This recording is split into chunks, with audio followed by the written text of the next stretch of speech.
الحمد لله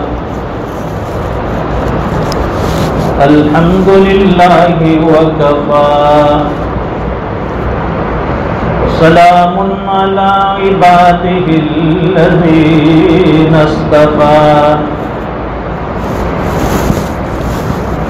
خصوصا على أفضلهم وخاتم النبيين محمد الأمين وعلى آله وصحبه أجمعين أما بعد فأعوذ بالله من الشيطان الرجيم بسم الله الرحمن الرحيم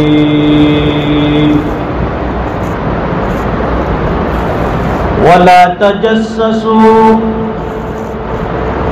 ولا يغتب بعضكم بعضا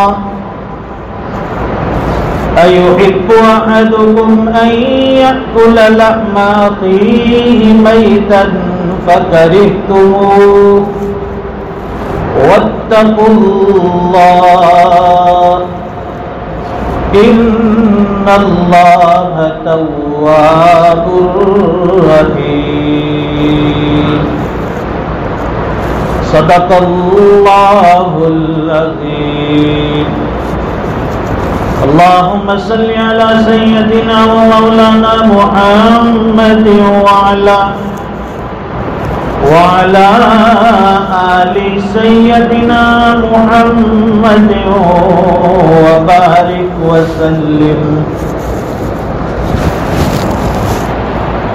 بزرگوں اور دینی بھائیوں،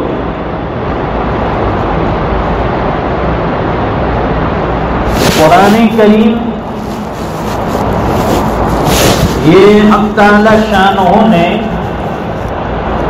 انسانوں کی رشد و ہدایت کے لیے نازل کی ہوئی کتاب ہے. سارے مسائل کا حل اور انسانی زندگیوں کی خوبیاں، اوامر کو بجا لانا، نواہی سے اجتناب کرنا، نیکیوں کی طرف رغبت دلانا،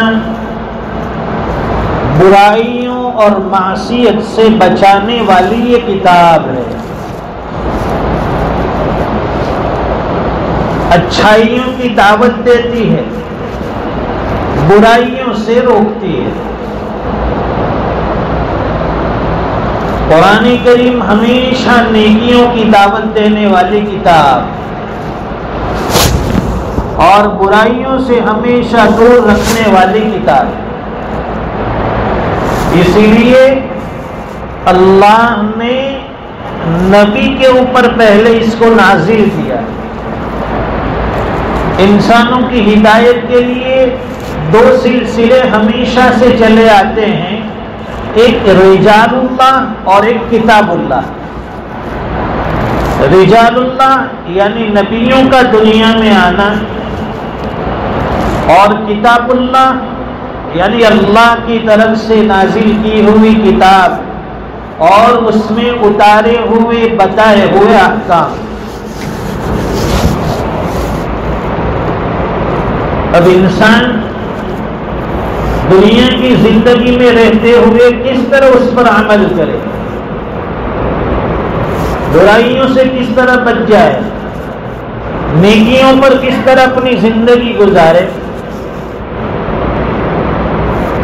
اور ایک بات یاد رکھیے، نیکیاں کرنا مشکل اور گناہ کرنا آسان. نیکیاں بڑی مشکل ہے، مشکل سے کمائی جاتی ہے. نیکیاں کمانا مشکل ہے اور اس کو گنوانا آسان، کھونا آسان ہو جاتا ہے. اور گناہوں کو کمانا یہ بالکل آسان ہے اور اس کو مٹانا بڑا مشکل. آدمی نیکیاں بڑی محنتوں سے کماتا ہے. نماز جمعہ میں یہاں آنا، اپنی ساری مصروفیات کو چھوڑنا، اپنے کام کاج، اپنے کاروبار، اپنے تقاضے کو آگے پیچھے کر کے بندہ جمعہ کی نماز کے لیے آتا ہے. نفس کا مقابلہ، شیطان کا مقابلہ، بڑی محنتیں لگتی ہے یہاں آنے میں. اور پھر نیکیاں تو کما لی، لیکن نیکیاں کمانے کے بعد انسان اس کو بڑی آسانی سے گنوا دیتا ہے، پھر گناہ میں لگ جاتا ہے. اور گناہوں کی وجہ سے بعض گناہ ایسے بڑے بڑے ہیں انسان کی نیکیوں کو کھا جاتے ہیں. مسجد میں بیٹھ کر دنیاوی باتیں کرنا، یہ بھی نیکیوں کو کھا جاتا ہے. ہم اس کو سمجھ میں نہیں لیتے، اس کا احساس بھی دل میں نہیں ہوتا کہ بھائی اللہ کا گھر ہے، یہاں ادب سے بیٹھا جائے، اس کے ادب کا خیال رکھا جائے. یہ نیکیوں کی جگہ ہے، لیکن یہاں نیکیوں کی جگہ میں ہم لوگ برائیوں میں لگ جاتے ہیں، دنیا کی باتوں میں لگ جاتے ہیں. اللہ کی طرف سے فرشتے کہتے ہیں اللہ کے بندے، اے اللہ کے بندے چپ ہو جا، اے اللہ کے بندے خاموش ہو جا. ایک مرتبہ، دو مرتبہ جب فرشتے کہتے ہیں یہ اللہ کا گھر ہے اور اللہ کے گھر میں خاموش ہو جا، چپ بیٹھ جا، جب بندہ نہیں سمجھتا ہے، نہیں سدھرتا ہے، خاموش نہیں رہتا ہے، فرشتوں کی طرف سے لعنت اور بد دعا کہ اللہ کی تجھ پر لعنت ہو. تو مسجد تو نیکیاں کمانے کی جگہ اور ہم یہاں آ کر گناہ کماتے. یہاں ایک تو بڑی مشکل سے ہم لوگ آئے اور آنے کے بعد پھر گناہوں میں مبتلا ہو جاتے. اور یہاں مسجد میں بھی موبائل نکالا اور موبائل کے اندر طرح طرح کی چیزیں دیکھنے لگے. اس میں تصویریں ہوتی ہیں، ویڈیو ہوتے ہیں، میسیجز ہوتے ہیں. یہ ساری برائیوں کی چیزیں ہیں. اللہ کے گھر کو اس سے محفوظ رکھا جائے، اپنی نیکیوں کو بچایا جائے. اس لیے کہا کہ بھائی نیکیاں کمانا بڑا مشکل، لیکن آدمی آسانی سے گنوا دیتا ہے. ابھی مسجد میں آیا، نیکیاں تو کچھ کی نہیں اور گناہ کر رہا ہے، گپ شپ میں، بات چیت میں، غیبت میں، برائیوں میں لگ گیا. اور گناہ کا کمانا آسان. آدمی چلتے پھرتے گناہ کر بیٹھتا ہے، کبھی آنکھوں کے گناہ، کبھی زبان کے گناہ، کبھی ہاتھ پیر کے گناہ، جسم کے مختلف اعضاء سے گناہ کرتا رہتا ہے. 24 گھنٹے کی زندگی میں مختلف گناہ سرزد ہوتے رہتے ہیں. ہماری آنکھیں محفوظ نہیں ہے، یہ گناہ کرتی رہتی ہے، بے حیائی کی چیزیں دیکھتی رہتی ہے، غیر محرم کی طرف اڑتی رہتی ہے، اور موبائل کے اندر گندی گندی غلط چیزوں پر ہماری نظریں جمی رہتی ہے. یہ آنکھوں کے گناہ ہیں، اللہ حفاظت فرمائے. موجودہ دور میں ہر انسان اس میں مبتلا ہے. اور ہماری یہ زبان یہ بھی گناہ کرتی ہے. زبان کا گناہ یہ ہے کسی کو غلط جواب دیا، کسی کو کڑوی بات کہہ دی، کسی کو سخت جملے کہہ دیے، اس کے دل پر ٹھیس پہنچا دی، کسی کی غیبت کر دی، کسی کی برائی کر دی، کسی پر تہمت لگا دی. یہ سب زبان کے گناہ ہیں. گالی بول دی، برے کلمات سے کسی کو یاد کیا، بہت سے گناہ زبان کے. تو زبان کے گناہ میں بھی ہم لوگ مبتلا دن بھر. ہاتھ پیر کے گناہوں میں مبتلا. تو یہ گناہ آدمی چلتے پھرتے 24 گھنٹے کی زندگی میں کرتا رہتا ہے، لیکن اس کا مٹانا مشکل. آدمی توبہ نہیں کرتا، شیطان اسے پٹی پڑھاتا رہتا ہے. ابھی تو جوانی ہے، ابھی تو وقت ہے، آخری وقت میں توبہ کر لیں گے سب گناہ معاف ہو جائیں گے۔ یہاں تک کہ آخری وقت میں اسے اتنا چانس نہیں ملتا، موت کے فرشتے آ کر اس کی روح قبض کر لیتے، تو انتظار میں نہ رہے توبہ کے انتظار میں، بلکہ فوری توبہ۔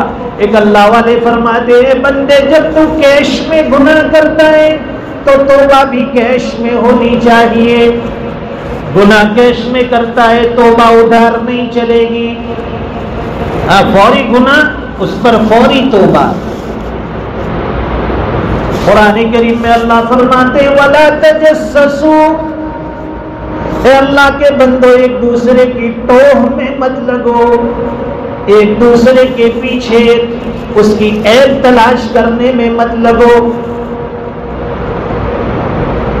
جاسوسی کرنے مت لگو۔ قرآن نہ کہتا ہے جاسوسی مت کرو، اور ہماری عادت بن گئی ہے، عورتوں کی تو عادت ہے ہی جاسوسی کرنا، کہ فلاں کی عورتیں کہاں جاتی ہے، کس سے ملتی ہے، اس کے گھر پہ کون آتا ہے، اس کے گھر میں کہاں سے کھانا لایا جاتا ہے، یہ لوگ شاپنگ پہ کہاں گئے ہیں، گھومنے کے لیے کہاں گئے ہیں، یہ ساری چیزیں توہ کی عیب تلاش کرنا۔ مردوں میں بھی یہ چیزیں ہیں، نوکڑ پہ بیٹھ کر، چوراہے پہ بیٹھ کر دیکھتے رہتے ہیں کون آ رہا ہے، کون جا رہا ہے، کون کس کو بٹھا کر گیا، کس کے گھر میں کون مہمان آئے، کس کے گھر سے گاڑی کہاں نکل کر جا رہی ہے۔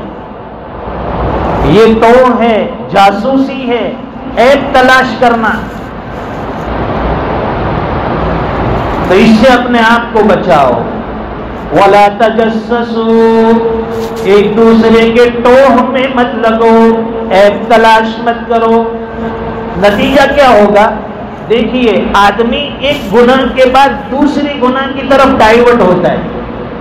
جب ایک گناہ کرتا ہے تو ایک اسٹیپ چلا، اسی سے پھر وہ دوسرے اسٹیپ پر چلا جاتا ہے۔ جو آدمی جاسوسی کے گناہ میں مبتلا ہو گیا پھر وہ غیبت کے گناہ میں مبتلا ہو جائے گا۔ اس لیے جاسوسی چھوڑ دو۔ ارے بھائی کس کے گھر سے کون آیا، کون گیا، کون نکلا، کیا لائے، کیا کھایا، کیا پیا، شریعت نے ہمیں اس کا مکلف نہیں بنایا، اور کوئی حکومت نے ہمیں اس کا رجسٹر لے کر نہیں بٹھایا کہ اس کو سب نوٹ کرتا رہے کہ گاؤں میں کون آ رہا ہے، کون جا رہا ہے۔ وَلَا تَجَسَّسُوا، تو ہمیں مت لگو، ایک دوسرے کی جاسوسی مت کرو، عیب مت ڈھونڈو۔ نتیجتاً غیبت کے گناہ میں انسان مبتلا ہوتا ہے۔ اسی کو قرآن کریم نے آگے فرمایا وَلَا يَغْتَبْ بَعْضُكُمْ بَعْضًا، آپس میں ایک دوسرے کی غیبت مت کرو، ایک دوسرے کی برائی مت کرو۔ اب غیبت کس کو کہتے ہیں؟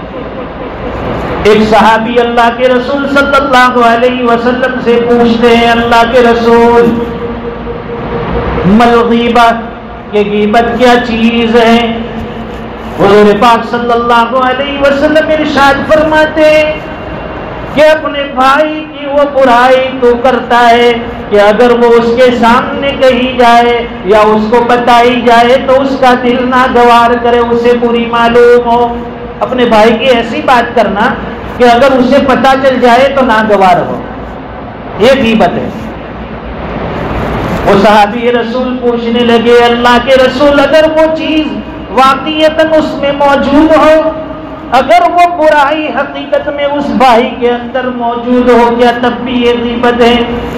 حضور پاک صلی اللہ علیہ وسلم نے فرمایا کہ اگر وہ برائی اس کے اندر موجود ہے تب ہی تو اس کو غیبت کہتے ہیں، اگر وہ برائی اس میں موجود نہیں اور تم نے اس کی طرف وہ بات منسوب کی تو یہ کذب ہوگا، یہ جھوٹی نسبت ہوگی، یہ بہتان کہلائے گا، اور یہ غیبت سے بھی بڑھ کر ہے ڈبل گناہ، دوہرا گناہ ہوگا اس پر، کہ اس میں وہ چیز نہیں ہے اور تم کہہ رہے ہو تو ڈبل گناہ۔